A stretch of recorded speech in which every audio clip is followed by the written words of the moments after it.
गांव का सुकून बहुत पुराने वक्तों की बात है, जब न बिजली थी, न मोटर गाड़ियां, न बाजारों में शोर, न मोबाइल फोन की घंटियां।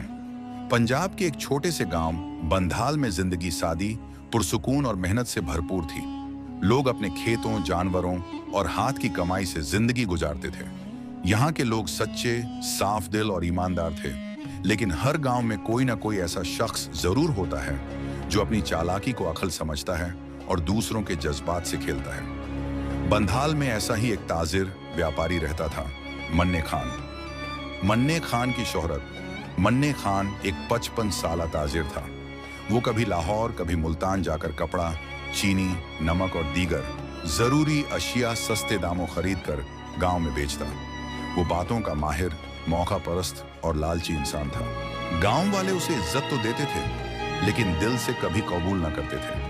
मन्ने खान की एक खास बात यह थी कि वो हर किसी से फायदा उठाता, लेकिन इतनी चालाकी से कि सामने वाला समझ ही ना पाता।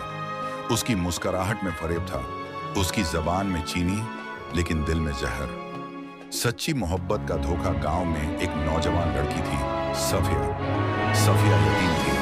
उसके माँ बाप एक वबा में वफात पा चुके थे। गांव की विवाहें और बुजुर्ग उसकी देखभाल करते थे। सफिया निहायत खूबसूरत, सादा दिल और बाहया लड़की थी। उसकी नेकनामी की शोहरत दूर दूर तक थी। मन्ने खान को सफिया की खूबसूरती और सादगी ने मुतस्सिर किया। उसके दिल में एक खबीस ख्याल आया, अगर मैं सफिया से निकाह कर लूं तो गांव के लोग भी मेरे ताबे हो जाएंगे और उसके माँ बाप की जमीनें भी मेरे नाम हो जाएंगी। वो सफिया से उम्र में कई गुना बड़ा था, लेकिन उसने मकर व फरेब से काम लिया। झूठी नीयत, मीठी जबान। मन्ने खान ने गांव के इमाम, बुजुर्गों और खवातीन को एतमाद में लिया। उसने दावा किया कि वो सफिया से सच्ची मोहब्बत करता है और उसे बीवी बनाकर इज्जत से रखेगा। गांव वाले पहले तो हैरान हुए, फिर मन्ने खान की जबरदस्ती की मीठी बातों में आ गए। सफिया जो सीधी सादी थी, उसने बुजुर्गों की बात मान ली। निकाह हो गया।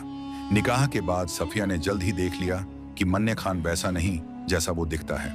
वो उसके जज्बात को नजरअंदाज करता, सख्त लहजे में बात करता और अक्सर रातों को लाहौर और मुल्तान के बहाने बाहर रहता।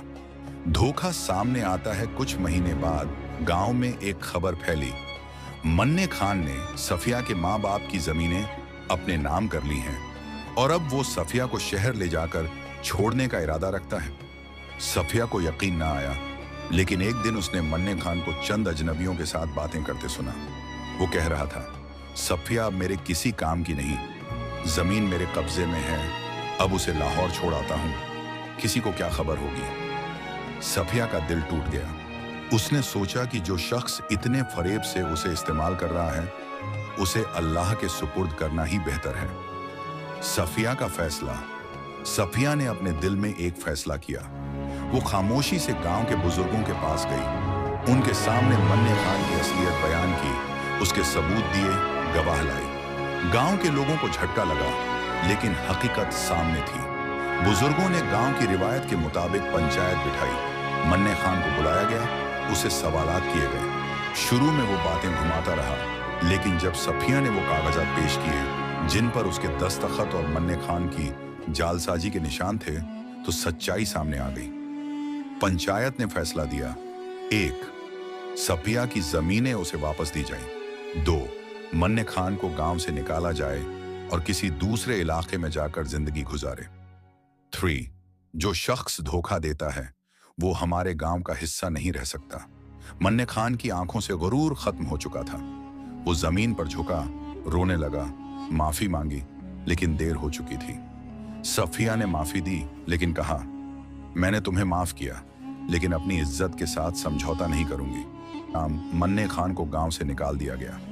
वो शहर की गलियों में बेसहारा घूमता रहा। न इज्जत रही, न माल, न कोई अपना। सफिया ने जमीन वापस लेकर गांव की विधवाओं, यतीमों और गरीबों के लिए एक छोटा सा मदरसा और हुनर सिखाने का मरकज कायम किया। गांव वालों ने उसे इज्जत दी, मोहब्बत दी और हर दिल अजीज बना लिया।